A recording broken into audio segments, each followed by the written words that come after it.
You're listening to Good Morning Gwinnett, a division of Noise Media Network, hosted by Audrey Bell Kearney, sharing stories about people and places around beautiful Gwinnett County, Monday through Wednesday at 10 a.m.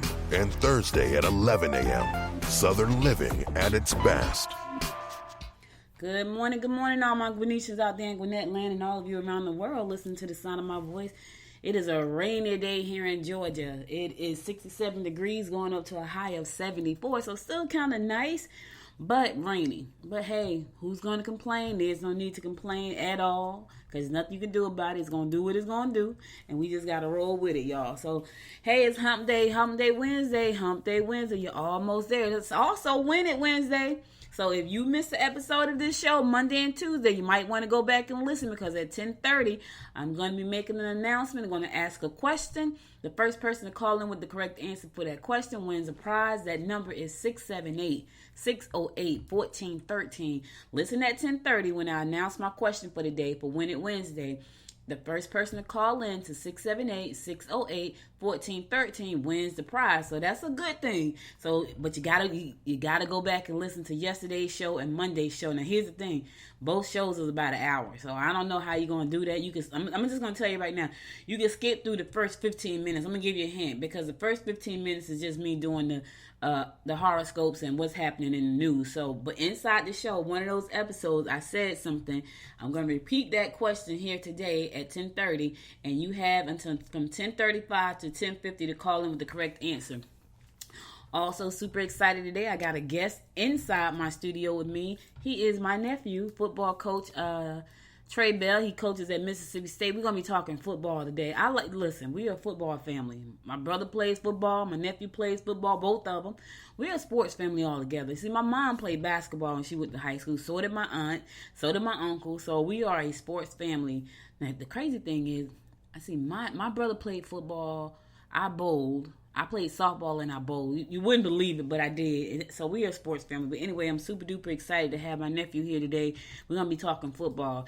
We're going to be talking about what it takes to get into the SEC, what it takes to be, to get into pro football, the NFL. What happens when you don't make it to the NFL? You know what I'm saying? Because we were all excited. We thought, he was going to go, and it didn't happen. So we're going to talk about all that stuff. We're going to keep it real because we need people to understand, when you're trying to get your kids into the NFL and into college, what does that take? What does it take to keep those scholarships? What does it take to get a scholarship? What kind of discipline you got to have to be a champion?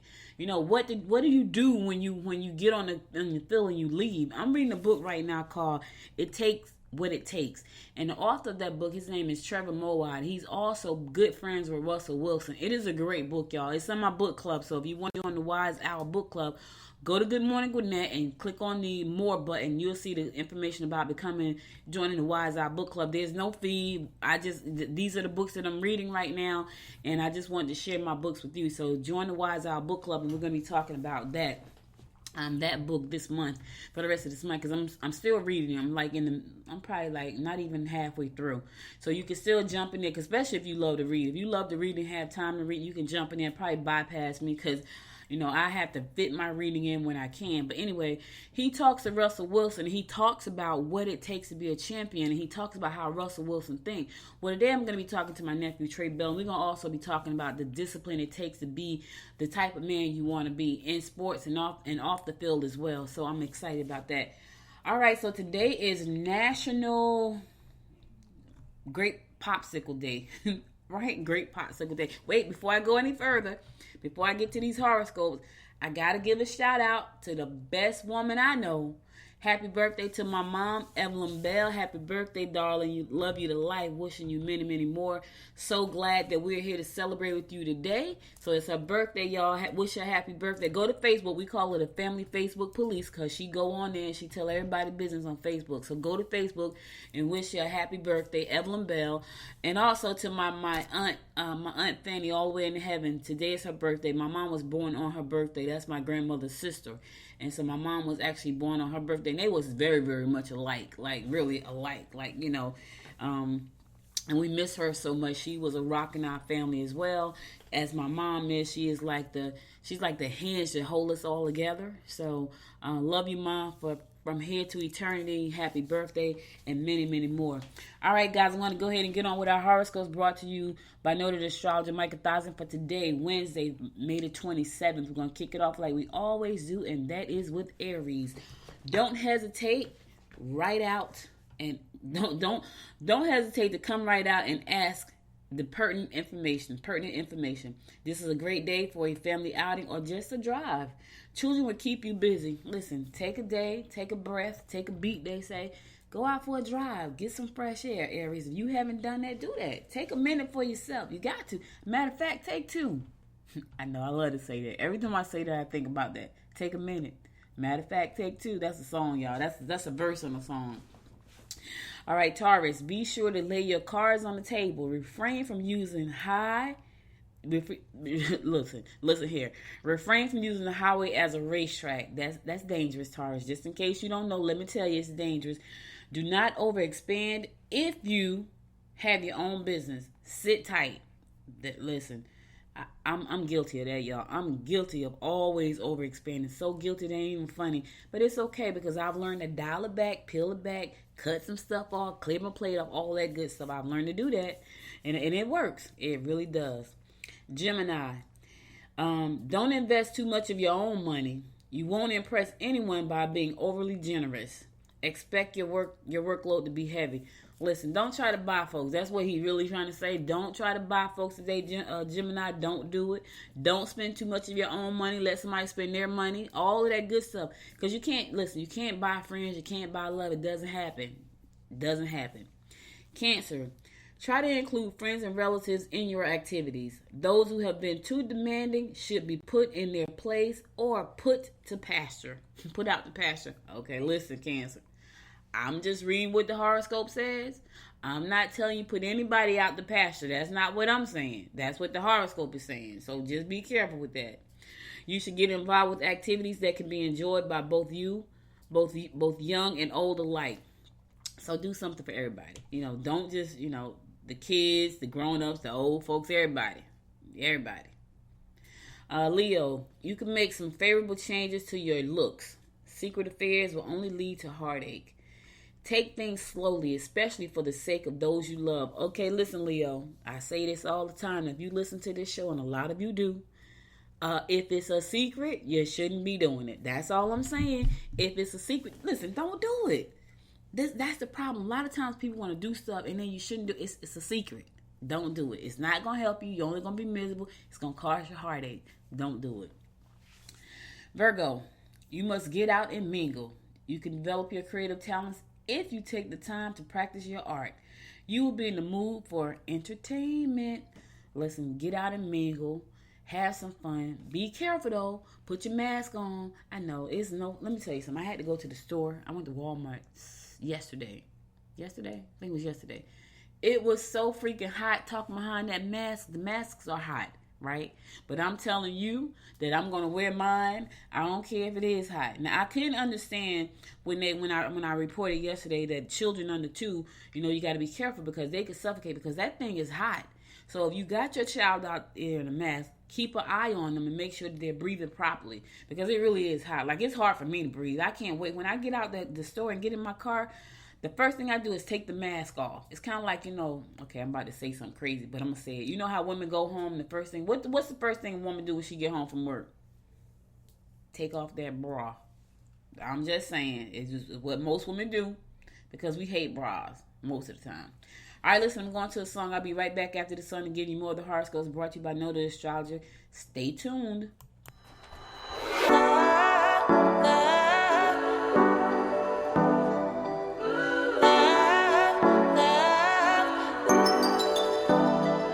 I wanna get you all alone now and go hide away from the lights, but I don't dare to. I'm too fragile, and for that I do apologize. Maybe someday we can work it out, but I'm afraid it's too late to try. Baby, I don't dare to love you, and you know the reason why. Don't you know I'm way too weak to swim? Can't you feel the waves come crashing in? Running out of safety nets, 'cause every night I fall down in the middle of the night screaming, oh my God, 'cause your love's too deep.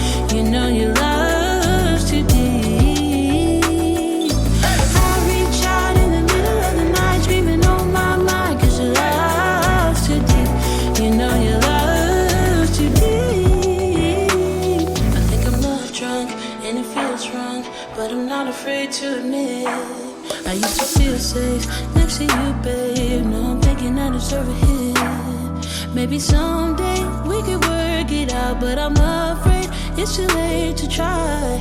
Baby, I don't dare to love you, and you know the reason why.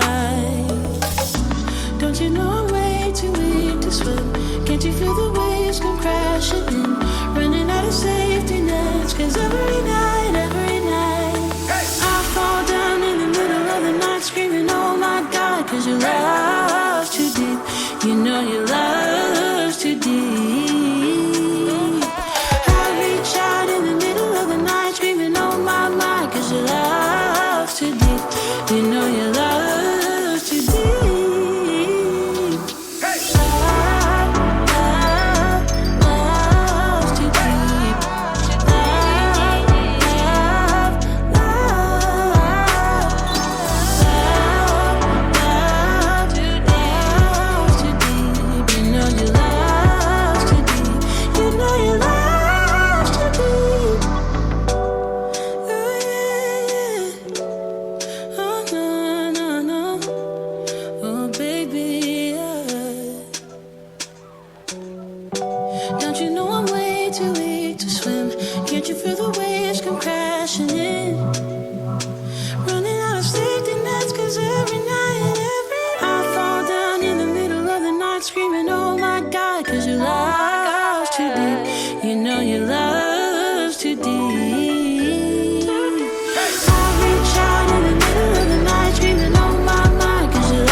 Welcome back, y'all. It's your girl, Audrey Bell Kearney, giving you the daily horoscopes brought to you by noted astrologer Micah Thyssen. We're going to pick it up with Libra.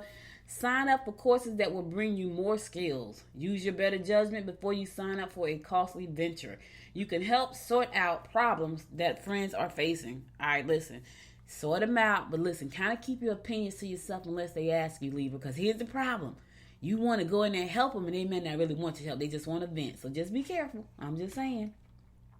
Scorpio, family responsibilities are escalating. Don't blow situations out of proportion. Back off if you want to keep the relationships intact. Scorp, mind your business. You know, people could be funny like that, so just, back off. Don't do it. It's gonna backfire on you. Sagittarius, you can make new connections through friends or relatives. You can stabilize your situation if you compromise. Enjoy some socializing today. Put your mask on, y'all. Understand you want to socialize, you want to go. I get it. Put the mask on. And it's hot, I know.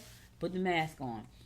Capricorn, if you're willing to cut loose, you will find yourself in the midst of an exciting encounter. Now listen, Capricorn, I don't know what kind of exciting encounter that is, but be careful. All the Caps out there, travel will be favorable. Make sure that all your legal papers are in proper order. Get your stuff straight. You know what I really want to say, but this is a family show. Get your stuff straight, though. Make sure everything is in order. And watch out for that exciting encounter. I don't know what that means. I don't know. Aquarius, erratic behavior may confuse others, and mood swings may result in isolation. Travel opportunities will be your first choice. You should regain some of your self-esteem if you get involved in organizational functions. All right, listen. Now, if you're going to be acting all erratic, people going to think you crazy today, Aquarius. So sit still, take a deep breath, do some meditation, because all that mood swing, they be like, listen, something wrong with this person. Now, I'm just saying. And my fellow fish Pisces, you may want to try your hand at a little creative writing. I woke up this morning thinking about my book, y'all. Yes, of course, I'm writing another book. That's what I do.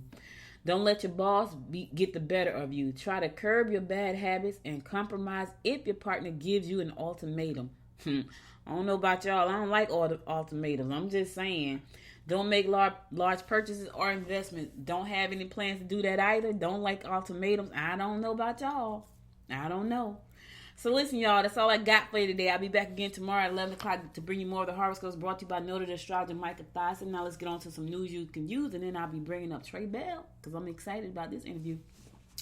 My condolences go out to the family of George Floyd, who lost his life in a senseless death, as our black men normally do when it comes to the police officers. I'm so super sad to hear how he just died. But I'm so glad that the body cam was on, and I believe both of those cops should be charged with murder, felony murder. That's my thought, and it's my opinion. But because the man said he couldn't breathe, and he had on handcuffs, and you had him on the ground, so in my opinion, they committed murder, both of them. The one that stood there and watched him do it, and the one that actually did it. They both committed murder. So my condolences go out to the family of Floyd George out of Minneapolis. Also, I want to give y'all one quick note about, because I told y'all I wasn't going to talk about Corona no more because it was depressing, but I got to give you our numbers because the numbers are skyrocketing. But this is because we have opened up the state of Georgia and people are out and about. And listen, I get it. I've been out there, but I had my mask on. Because I don't be playing no games. You know, I'm like, I got the hand sanitizer in the car. I got Lysol wipes in my car. I got it all. I don't be playing no games like that. But I had to go out. And I ain't going to lie, it felt good to go out. But here are the numbers for Georgia. Right now, for the state of Georgia, we have 44,275 confirmed cases. And 1,899 people have passed away because of the coronavirus. So it is still out there and it's still kicking butt. Be safe out there. I know you want to go out, you want to have a good time and do all that stuff. I get it, but just be safe. Now, without further ado, I want to welcome, if I had a son, I would want him to be just like this young man next to me. He's kind of like my son. I kind of like help raise him. You know what I'm saying? But I'm happy to have him here because we haven't had a chance to do this. So we're going to be talking football today. We are a football and sports family. Always have been. That's because my mother is a football and basketball fan. She played basketball. Did you know your nana played basketball in high school? Yeah, I actually did know that. Yeah, she played high school. Uncle Tommy played she played basketball. Uncle Tommy played basketball and Dot. I didn't know Aunt Dot did. Aunt Dot played basketball. I remember, and I don't know if she remembers it, but she sprang. Now, so listen, we're from Albany, Georgia. Trey from Jersey. He wasn't born in the Benny. But we from Albany, Georgia. So Aunt Dot played basketball. I was a little girl. She sprained her ankle. And my grandmother went outside and got some red clay. Like, you seen the red dirt down here? Because it's all over. She got the red clay, and she put some vinegar in it, and she wrapped Dot foot in that, and she didn't go to the doctor, and she healed up fine. So no medicine was needed, but Dot used to play basketball as well. So listen, thank you so much for being my guest today. I know you kind of like on vacation. I kind of pulled you out the bed to help, bring you on. But I want to talk about this because I know you've been in football your entire life, as was your dad. My mom had him in football since he was 6 years old at the boys' club. It was a boys' club. Shout out to my peeps down in Albany. The boys' club was down there off of Jackson Street, and he used to go to the boys' club, and he learned how to shoot pool and play football. That's how he learned how to shoot. I still don't know how to shoot pool. I don't think I went to the boys' club though. He went. I think I stayed home. I was reading a book or something. But anyway, you've been in football your whole life, and this industry, is a strong industry, but it kind of, I think a lot of people get like this false sense of what it is, right? Everybody wants to go pro. Everybody want their kids to go pro. You got sideline parents who, they do anything for their kids to play football. I know because I've been on the sideline with your father for the last 25 years. Tell us about your experience growing up playing football from Pee Wee, Pop Warner, up until where you are right now. Well, when I first started, I started off in flag football in Union. Shout out to all my Jersey people. I just always thought it was fun. I always thought football was kind of like a second hobby to me because I was a basketball person. I fell in love with basketball younger than that at the age of like 3 or 4. But football was always fun to me. That was always something that I did in the fall. In the summertime, so I think it taught me at a young age just how to transition, how to adapt, which is something that I do every day of my life. Things are constantly changing, but at a young age, it brought me closer to my friends. It really got me closer to the people in my town because that's really where I, got a chance to be in the park and stuff with those guys and girls. Basketball is where I really learned how to be out on my own and learn how to, be around other people. But I got really close to the people in my town just from going to the park and my teachers knew me from that stuff. I was always with my football jersey to school and stuff. So that's really what I learned growing up. Now let me ask you this, so your dad probably is gonna like, because he and I had this conversation when you were like, because he played basketball, y'all. And I remember it was so crazy. I had to interview somebody on the show one night. It was a night show. I was doing a night show. This man was so mad at me. I forgot all about interviewing a guy because I had to go to the basketball game because Trey was playing. So Trey left-handed. So I would always go to the game and put up like, shoot, get me a three. Mm-hmm. I would always do that. And so in my mind, I was like, he's going to be a great basketball player. But then he ditched basketball for football. Now, I know my brother's a football coach. He's a football fanatic. Like, I'm a business fanatic. He's a football fanatic. When you had to make that transition to choose between the two, what was that like? Because you were really good in basketball. Yeah. So you had to choose. You chose football over basketball. What was that transition like? Did you feel like you lost something, or did you, was it like, well, this is where I need to be? What was that like? Well, I feel like something just dawned on me. I mean, when my freshman year at St. Peter's Prep in Jersey City, that's a primarily football school. So I think I saw the writing on the wall at the age of like 13 or 14. I wasn't 6'2", 6'3", so I knew basketball was, for me to make it big, like I thought I was Kobe Bryant. Look, Kobe Bryant, he's 6'6", 6'7", and that wasn't me. So I knew whatever I was going to do, I needed to do it, at the best of my ability and at the highest level possible. So as a freshman, I just remember, being around all those guys, watching guys get scholarships for football, and you didn't really see that too much for basketball. I knew that was my opportunity. There was more guys in football that looked like me. I can relate to their game. I can imitate their game, which would help me go so far, and has helped me in my coaching career. So I think I just saw that the writing on the wall for that early. I was pretty good at basketball. I played as a freshman, started as a sophomore. But my junior year, man, I knew my goal throughout high school was for my parents to not pay for college. So I knew that I wanted to go Division I. Like, I couldn't be the guy. I didn't want to go Division I AA or Division II or anything like that. I wanted to go, SEC. Like, I wanted to play big time ball. Whether that be football or basketball, I just knew that, I wasn't a 6'1" guard that can shoot. I can shoot a little bit. I like dribbling a little bit, but I knew like the skills that I possessed in football were gonna take me a long way. And because my dad is a football coach, I was gonna be ahead of the game mentally, and that's something that's always put me ahead and has got me to where I am today. It's so funny. We've never had this conversation. I kind of thought your father forced you into football. So Coach Bell Senior, I know you're listening to this interview. We never had that conversation. I was like, I think he's making them play. But okay, cool. So that's a good. So now we know. So here's the thing. So you got a lot of kids who are just like you. They have this dual talent. They play both. Mm-hmm. And so I think what you're saying is, know your strengths and know the platform that's better for you. Because I think when I think about, and I know like Jalen he has dual talent, right? Mm-hmm. And good in both. Mm-hmm. And so I think the fact that you're sharing this with our kids is a great thing. We got 13,000 seniors that's graduating this year out of high school here in Georgia, and in Gwinnett, just Gwinnett alone. A lot of those kids have aspiration to go into Division I schools. Now, at 13 years old, how did you get the mindset to say, I want to go to D1? Like, I don't want to go to D2 or D3. I want to go straight to D1. How did you get that mindset?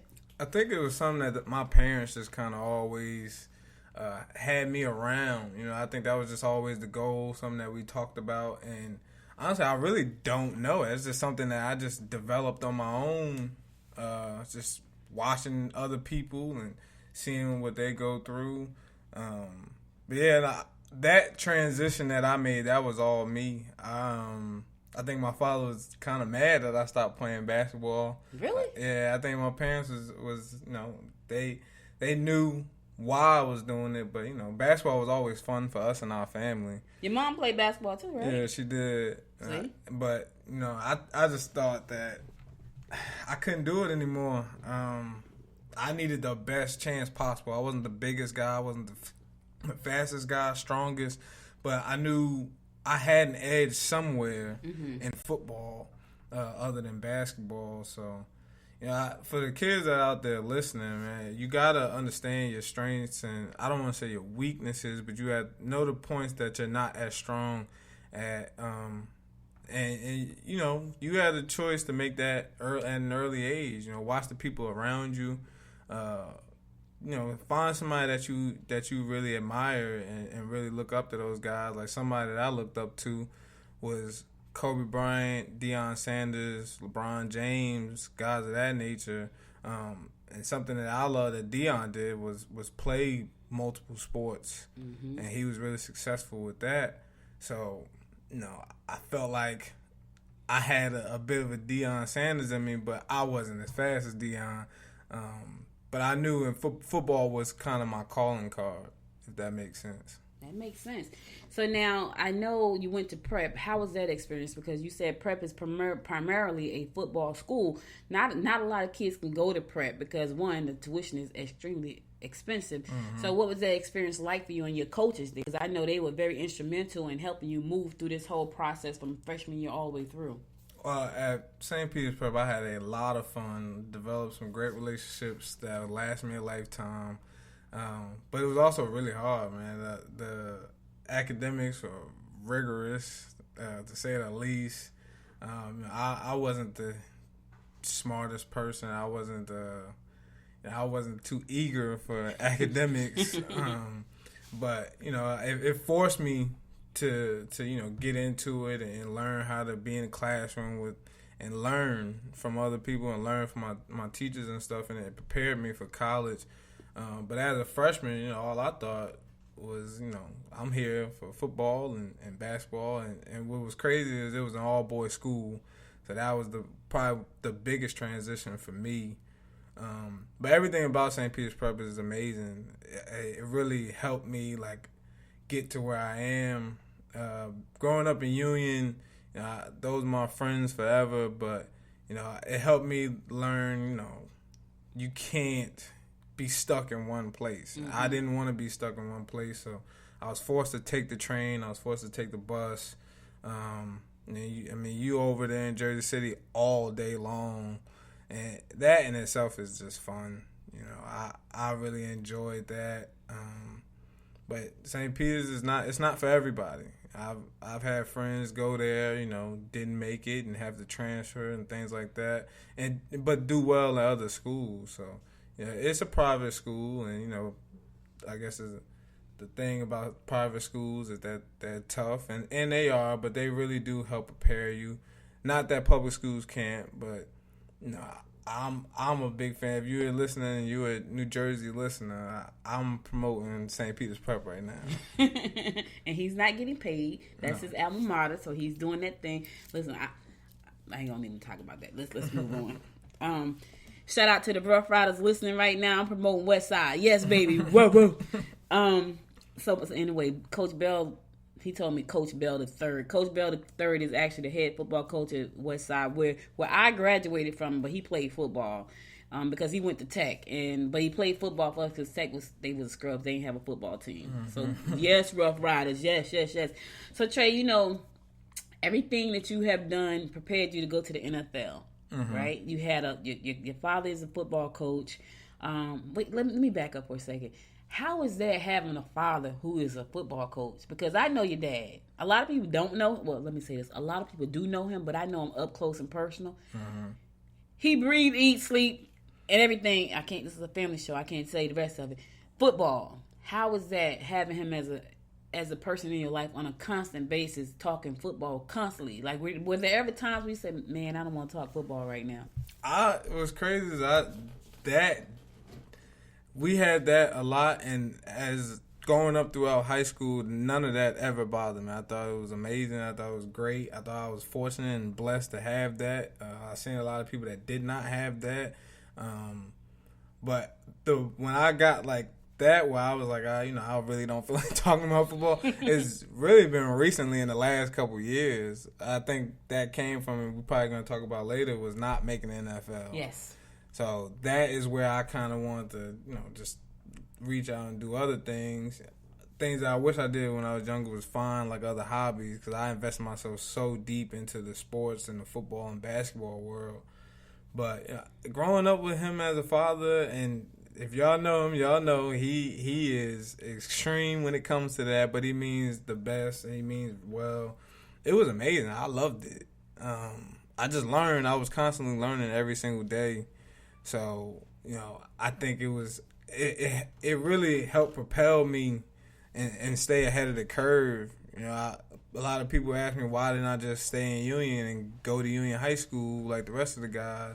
And that's just because my father seen a different picture, and he helped me see that, and it was all for the best. And growing up, you have to learn at some point that you have to make your own decisions, and when you do make those decisions, you have to embrace them. You can't, always dwell on them and go back and say, I wish.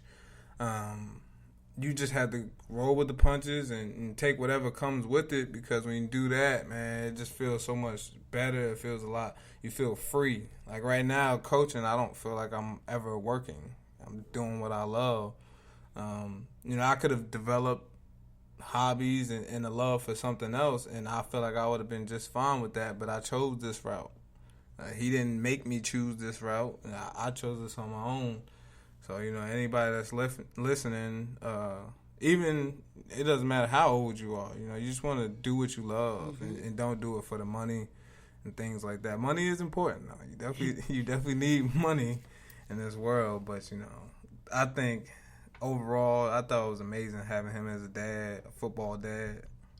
So listen, guys, I'm going to keep this interview going, but I got to just cut it off for one hot second because, listen, today is Win It Wednesday. I need you to call in if you can answer this question.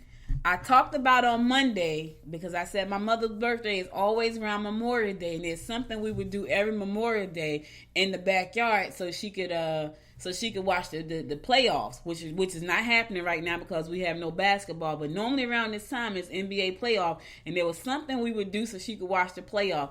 If you know what that is that she did so she could watch the playoff around her birthday time in the backyard, call me, 678-608-1413. The first person called the correct answer will win it Wednesday. All right, let's keep it going. So, Trey, I know that everything you've done from being a little boy all the way up until like where you are right now prepared you to go to the NFL.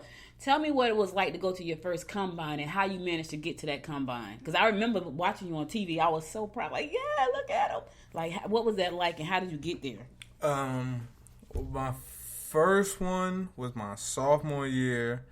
It was when they were still doing camps for free.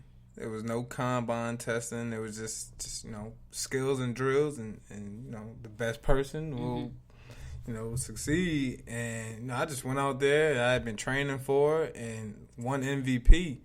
That was a shock. That was it was a shock. I was happy. I felt like that was what gave me the confidence in myself and that I can do it. I wound up going to that camp with like multiple other Division I guys that had scholarships at the time. I had 0 scholarships. Nobody even knew who Trey Bell was.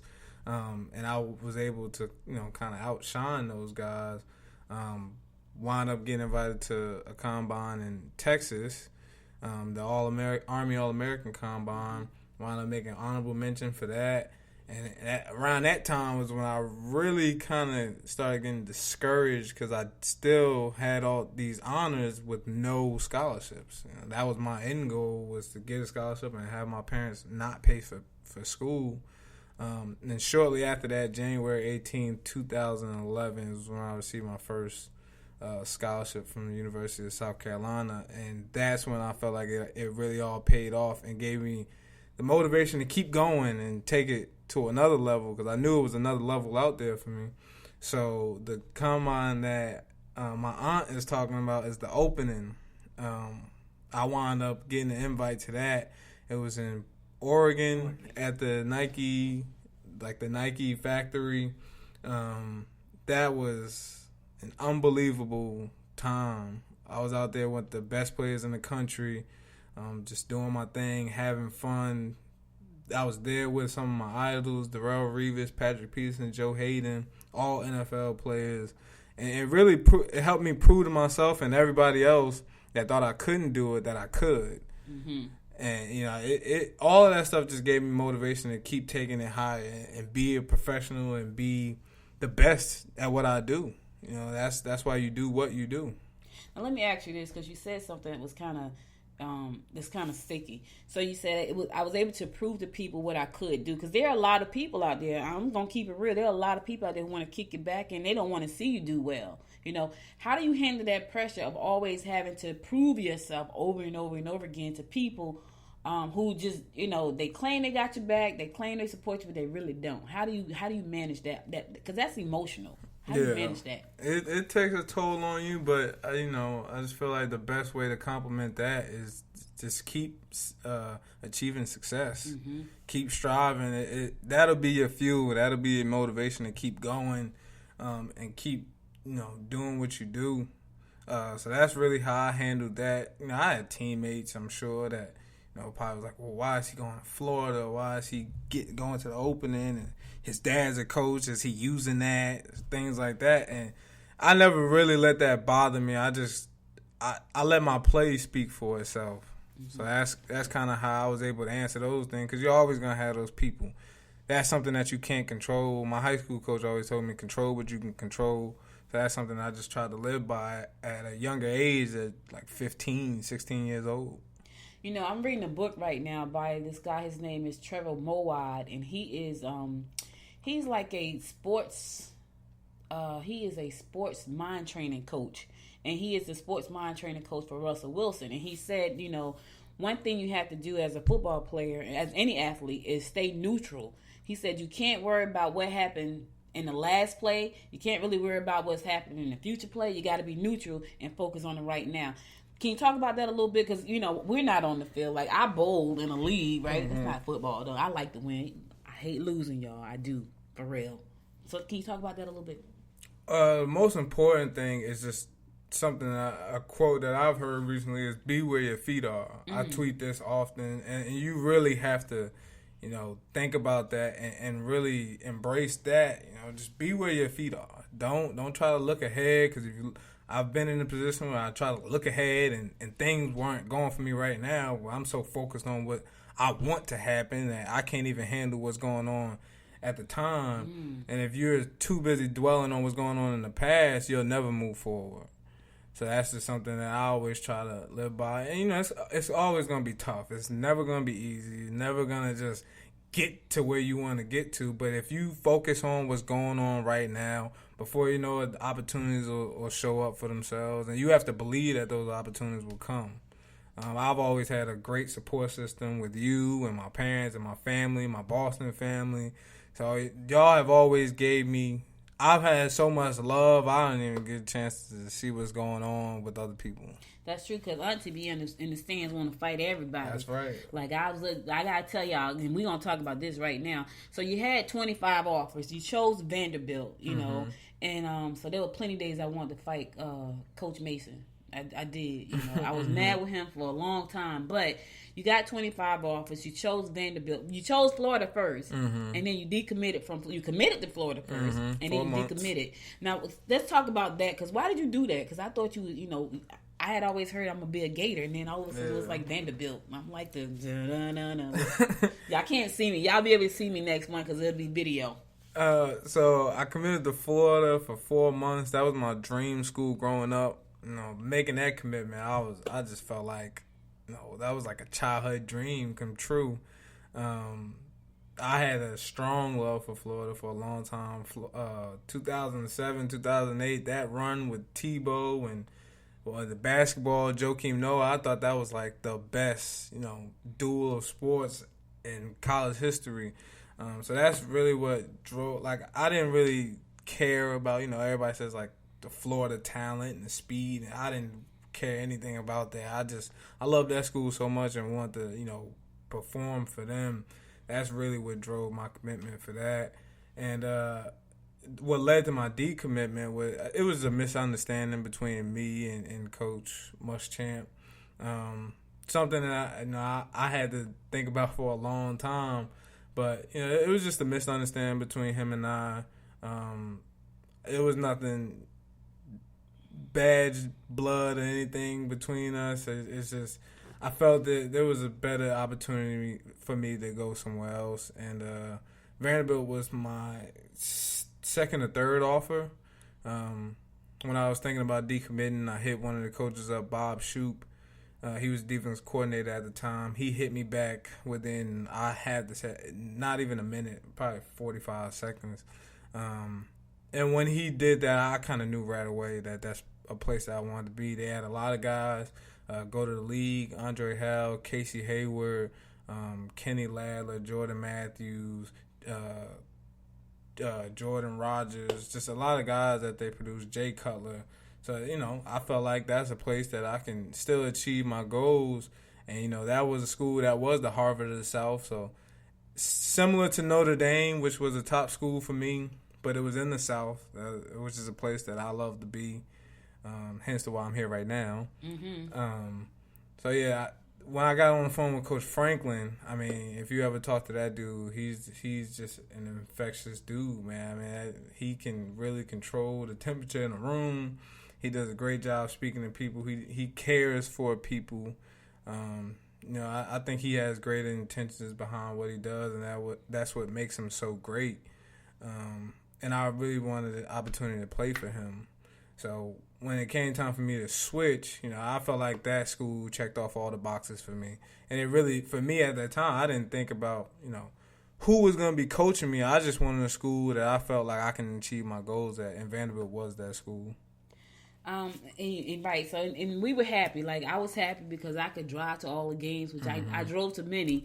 But I was really mad at Coach Mason for a minute. So and we're going to get to the NFL part. Like, I got to walk y'all through the timeline so you can understand where he was, how he got to where he is, and where he is right now. So we're going to walk you through the timeline. So you went to Vanderbilt. Let's talk about because a lot of people don't know what what it means to be red-shirted. Let's talk about that first, and then we're going to talk about how you left Vanderbilt to go to UConn and what happened there, and then where you are now. Okay. So with Vanderbilt, my first year I redshirted, so I did not participate in any game. I was participating, and I traveled to a lot of games. I participated in practice. So that was another way that I gained a lot of respect for Coach Franklin, because he coached me hard in practice, knowing that I was not going to get in the game. And he made the decision that I was not going to get in the game, but he still stayed on me hard. And I feel like he has core values, positive attitude, great work ethic, compete in everything you do, and must be willing to sacrifice. You have to know those. I still know those to this day. I am as a coach for 1 year, and I still don't know those to this day. That's why I appreciate him so much, because those are things that you truly can live by. You have to have a positive attitude in everything you do, because you can't go into things with a negative attitude. You're going to get negative consequences. Mm-hmm. You must be willing to sacrifice. What does that mean? You must be willing to sacrifice. You have to give up something for the greater of the team, for the greater of the people that you're working with. So you have to do that in order for success. Mm-hmm. Those are the two of my favorites. What I really learned from him from the first day we put on pads was competing in everything you do, because that was something that I lived by. All in high school and all the way up until high school, but I didn't really know I was doing. From that point on, I made it a point of emphasis that I competed in everything that I do. So, I was really excited for that. And he had the opportunity to coach at Penn State. I was more than happy for that, man. It was a school that was in a state that where he's from. I totally understand. He's done amazing things, win Big Ten championships, and take them to the Rose Bowl and achieve some very high honors. And I knew that he was going to do great there. Mm-hmm. I mean, he's just a great coach, and it didn't matter where he was going to do well. And then we had Coach Derek Mason. Coach Derek Mason came in with a lot of energy, a lot of wisdom. He came from Stanford, so felt like it was very similar. We didn't see the success that we wanted to see.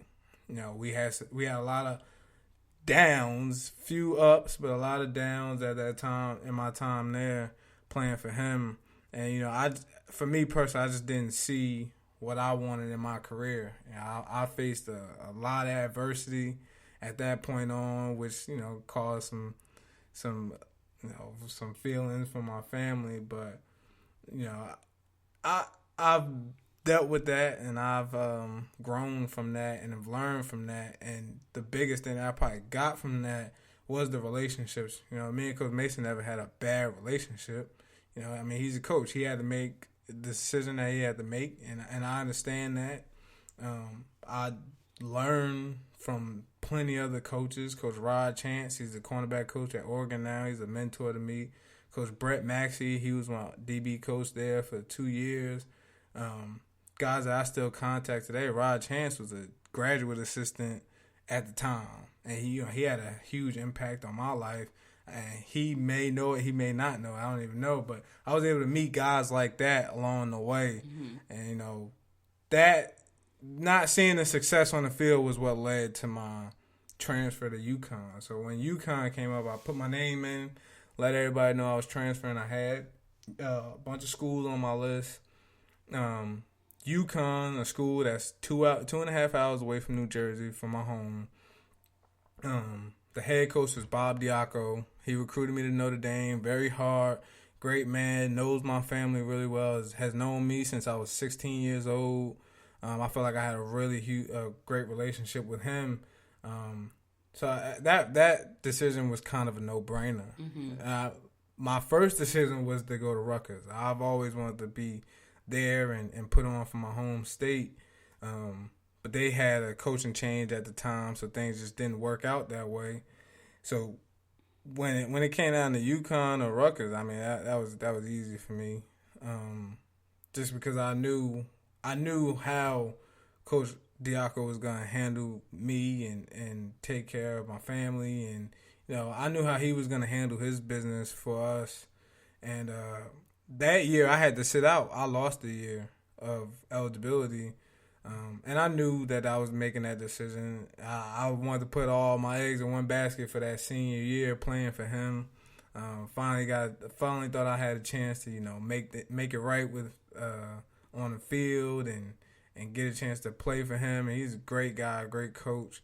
So I took that season where I was sitting out very seriously. I tried to keep those guys up around me, keep learning. I wanted to be fully prepared, and I wanted my teammates to know that I was fully prepared to attack that last year and help us all win, So that next year, so now we're talking 2017, Coach Diaco gets fired. Another bit of adversity. That was a tough morning for me. I think it was December 23rd.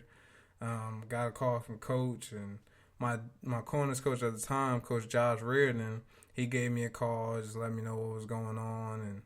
And what they always did, they always extended the hand of friendship, letting me personally know that anything that I need, that they'll be there for me, whether they're my coach or not. And I think that's really important in coaching, because you have an effect on kids at the age of 18 to 22, 23. And, at that age, mentally, physically, emotionally, you don't even know what's going on, really. So you need that guidance. And then they did a great job with that. I had a new coach, Randy Edsel. He had been at UConn for 10 or 11 years. A lot of wisdom, a lot of knowledge and things like that.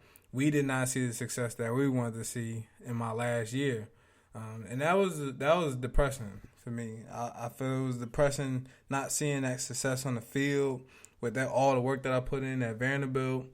My goal was to be at a school for 4 to 5 years, and that didn't happen. But it all taught me how to adapt and how to embrace my situation. I was really stressed those first 4 games. Of my senior year, I was trying to force things, trying to make things happen, and it just felt like it wasn't going my way. I had some really good friends that were always there for me. They knew my capabilities. They were my roommates at the time. Matthew Parrott, Brian Cespedes, Foloransu Fatukasi, we call him Foley, and my boy Brian Coney, who just had a baby. Those guys were always there for me. Mm-hmm. And when I got a chance to hang out with them more, I kind of was just taken back. I felt like I didn't work as hard, but just mentally. And I remember you telling me, Auntie, like, you're good in football. You don't, like, you might not have to try as hard. It's just all about how you perform. So I said that. Yeah, I remember you telling me. I remember you telling me that. So when I just focused on just going out there and just having fun with the game and playing, I started to make more plays. I started making more lists, like players of the week and things like that. And that gave me the motivation. Like, okay, you can do it. You can go to the NFL. All the plays I made were versus the best teams. And that's something that my dad told me, so I just wanted to make sure, like, just had to reassure myself, like, you got this, you can do it. Yeah. So listen, we're gonna go to a quick song. We're gonna come back because I want him to talk about what it's like when you want to go to NFL. That's what you've been preparing for your whole life, and you don't get there. What's like what you do after that? So we're gonna talk about that. I know this is a kind of long interview, but I feel like we have 13,000 graduating seniors here in Gwinnett County. A lot of those guys, girls and guys, are athletes trying to get a scholarship or have gotten a scholarship and about to go into college. I need them to understand what they're looking at when they make that move to go into college, because it doesn't work out for everybody. Especially, let me just tell you this, it doesn't work out for us the way we playing. We got one playing guy has another one. We're going to talk about that right after this song, so stay tuned, y'all. We'll be right back.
Welcome back, y'all. You listen to the Good Morning Gwinnett Show. It's your girl, Audrey Bell Kearney. Today, my in-studio guest is my nephew, Coach Bell, Trey Bell. He's here talking about the football life, and we're going to talk about, when he got to the point where it was time for him to go to the NFL. We were all super duper excited, but it didn't happen that way. He said he was depressed because I know there are a lot of parents, there are a lot of kids. This is their dream, to get to that place. And so you got you didn't do good at UConn. Not you didn't do good, but the team didn't do well at UConn. Mm-hmm. So that kind of pushed you back. So tell me about that experience and how did you handle that depression? Because depression is real. Yeah. Like a lot of people don't understand that pressure is real.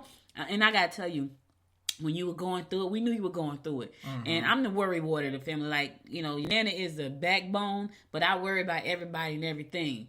Probably more than she do, because she be like, you can't worry about everything, but I do. I worry about everything and everybody. And so I was telling your father, we got to get him out. This is me all the time. So what was that? Because for us, it was stressful. Yeah. I can't even imagine what it was like for you. Tell us about that experience and what should parents tell their kids? Like, if you don't make it to the NFL or to the NBA or to the NHL, what next? Yeah. As I mentioned before, early in the season, for me, my senior year at UConn, I was struggling, I was making some plays, but I wasn't making the plays that I wanted to make. And like my aunt said, you have a plan and the guy has his own plan. So, I was just going through it. I remember after one of the games, I really just felt like giving up, and I felt like, I need to just move on and go. I was thinking about, what's my plan B? All right, I want to coach. I need to start reaching out to people now because I don't think this football thing, I don't think I'll be able to make it to the NFL. I remember talking to my girlfriend, and she was just saying, no, like, you're not, like, we didn't come this far just for you to give up on your dreams and how you feel about football. Like, you're going to go all the way through with this. And, those friends that I mentioned, they really helped me, get my mindset back right. And I really started to kind of find myself again. So, after that season was done, you get into the combine / pro day training. And for me, I think that's when that depression kind of started to kick back in.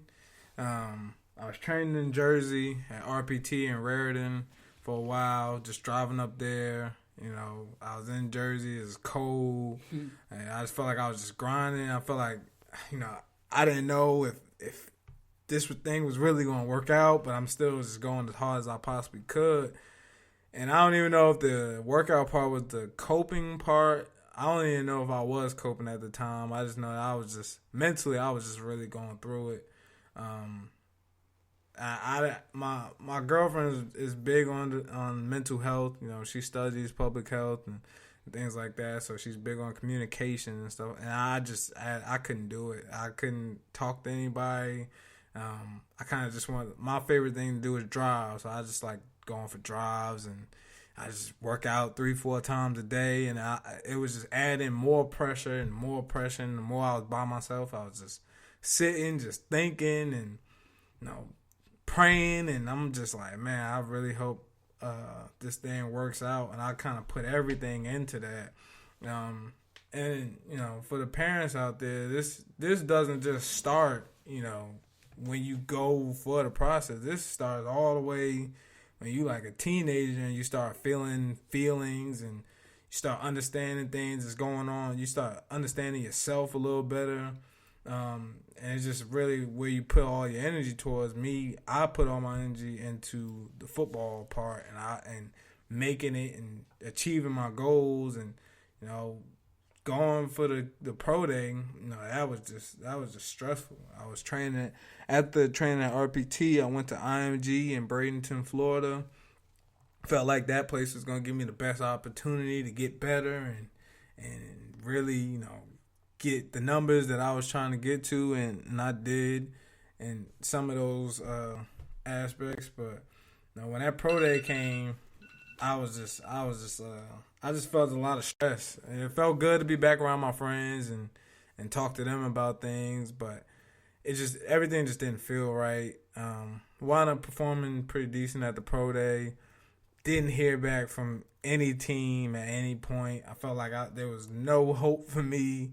I just came to Georgia and just stayed with my aunt and my grandmother and just kind of just wanted to get away after that, you know, before the NFL draft. And I don't know, I just felt lost at that time. I didn't have I didn't know what was going to happen. I didn't know what was the future, and you know, I didn't really talk to like my friends about how I was feeling and stuff, and that's really big. And why was that? Do you think that was because you felt embarrassed, or you just was like, I need something to happen? Either way. It was both. I definitely felt embarrassed. I felt like I was going to be the one from Union to make it. You know, I was always the dude kind of made it out and was on TV and stuff like that. I always felt that kind of pressure. I did feel embarrassed. I didn't want, you know, people to see me kind of like, oh, he just another one of those guys that didn't make it.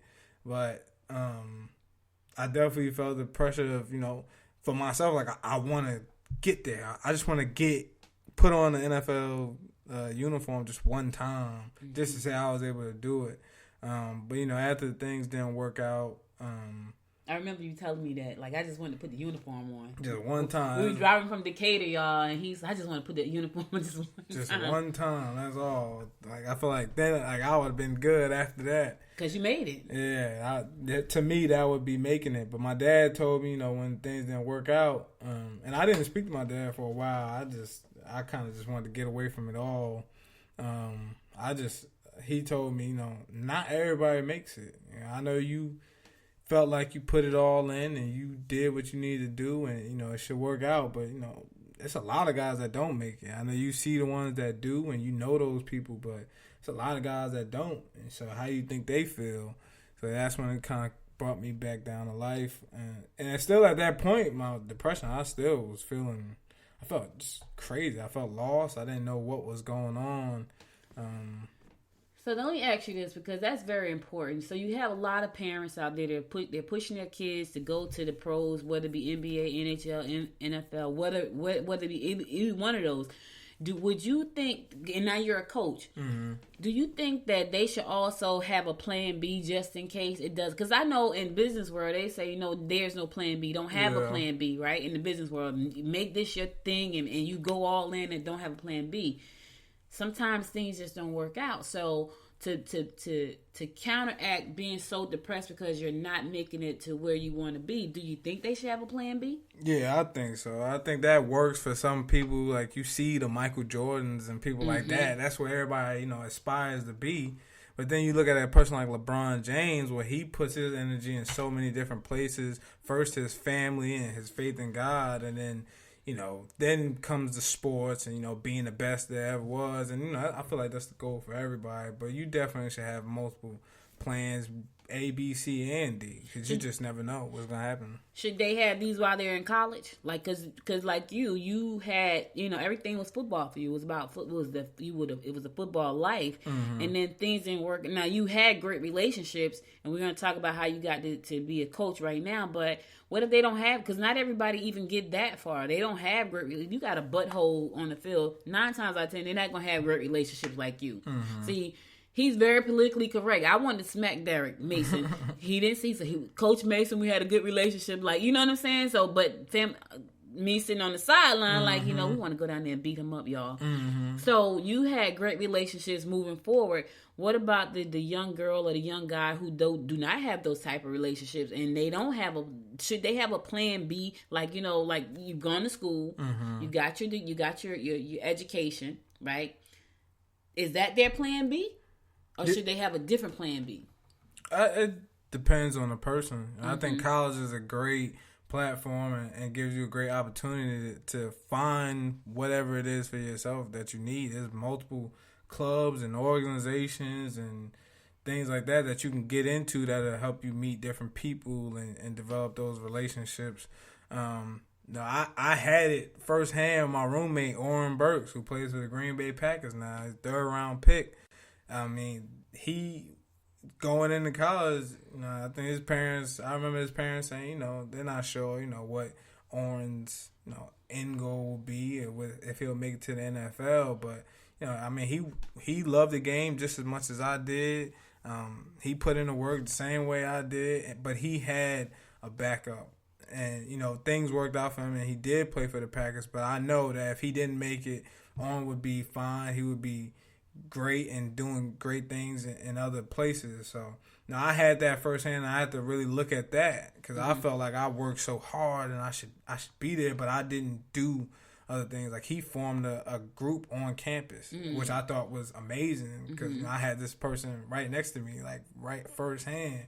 So, shout out to Oren, but you should definitely have those different opportunities. You should definitely get outside your comfort zone. If you are a person that doesn't really like talking to people, do what you do. Start your own business. That's right. You start your own business. Right. But, I think those relationships are key, man. I think if you can extend that hand for another person, it's not going to work with everybody. You're not going to work great with the first person that you meet, but it's going to work. You just got to trust and believe that it's going to happen. So now you're a coach. You're a college coach, right? Now you're on the other side. You got the parents. They're pushing the kids through the system. They want to get them in the SEC, the Big Ten. What do you say to these? What do you say to the parents, and what do you say to the kids to help them get to that point? Because the parents is really pushing a lot of times. Yeah, the parents. Because 15, 16-year-old kid, you don't really know. You just know what you see on TV. You're looking at those guys. I think right now you need to be on some kind of social media. Because the exposure part is one of the biggest things going on right now. I'm on my little brother about it, how you conduct yourself on social media. You need to be mindful of that. A simple follow, the content that you put out, all that stuff matters. How your family, if they're on, the things that they're posting, people who do their research. Like, I'm always on Twitter, Facebook, or Instagram or something. So if I'm curious about a person, I'm gonna dive deep, and that stuff is right there, so you can easily find it. But if you have those aspirations, I don't think there's anything wrong with recording yourself working out. I know a lot of people. Things are changing. It's not like the old days. You got guys slip through the cracks and zero offers and stuff. People getting offers off a ESPN clip. So when you're looking at people, when you're looking for players, right? Does the recruiting start online for you versus going out and do the scouting? That's what you're saying to me? Well, yes, because everything now is filmed. So you got a platform such as Huddle, where people put all their film on, and that's what I'm studying all day. I'm not a full-time coach, so I can't get on the road and see people in person. But for me, as a GA, QCs, those guys are grinding like no other on the computer, just trying to find the next person, the next guy. So that's why I think it's important that you post your stuff and make sure that people can get to your Twitter, people can get to your Huddle, people can get. You have your grades. Make sure you're keeping up with your grades from freshman year on. Putting all that out there. So now it's just like, okay, I can scratch that off. He has that. He has that. Okay, looks like he has a good Twitter. He understands what's going on. He's conducting himself the right way. All this stuff plays a part into, you're answering the questions. So I know, like, if I do choose you, I can trust you, when you get here for me. That's so funny because I never thought about that. I know employers go online and people don't think that this is the case, but it's the truth. And I'll give you a quick story. I was doing a book signing. I was at an event and I was vending and I had all my books on the table and I was doing book signings. And this woman came up to the table and she just spoke. She looked at the book. She walked away. She stayed gone for about 40 minutes and she came back and she said, I want to buy this book. She said, I just Googled you. And I said, oh, did you find anything interesting? She said, yes, you were all over the place.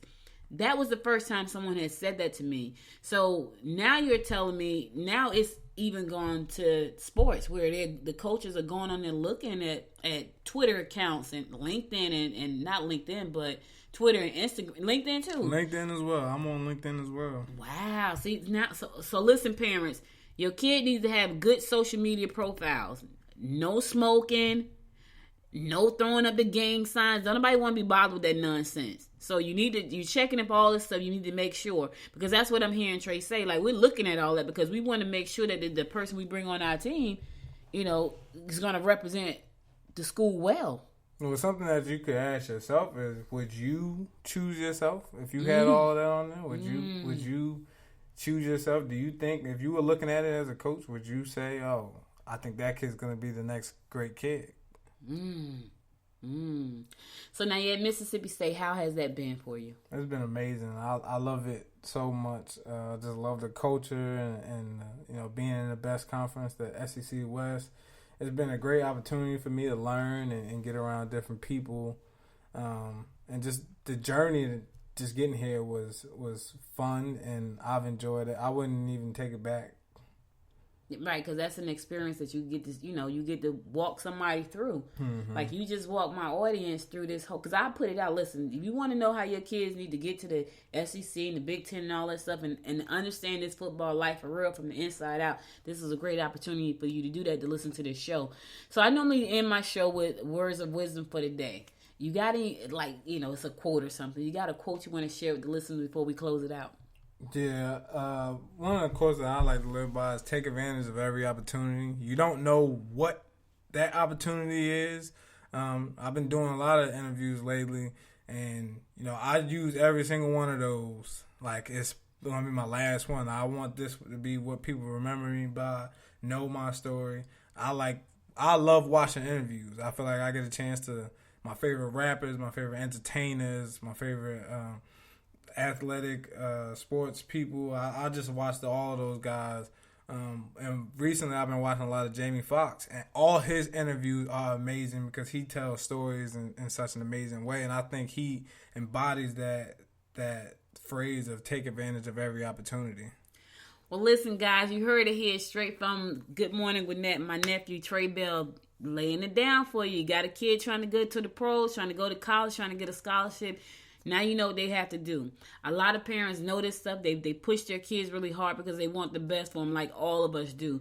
So I want to thank you so much for spending the last 45 minutes or 50 minutes with me, because you could have been anywhere inside of Georgia right now, but you spent it with me, and I appreciate you so much. Listen, guys, if you missed any episode of this show, be sure to go to goodmorninggwinnett.com and listen to the past episodes there. If you like this episode, give it 5 stars on iTunes and share it with your friends. Also, don't forget to download the apps from the App Store.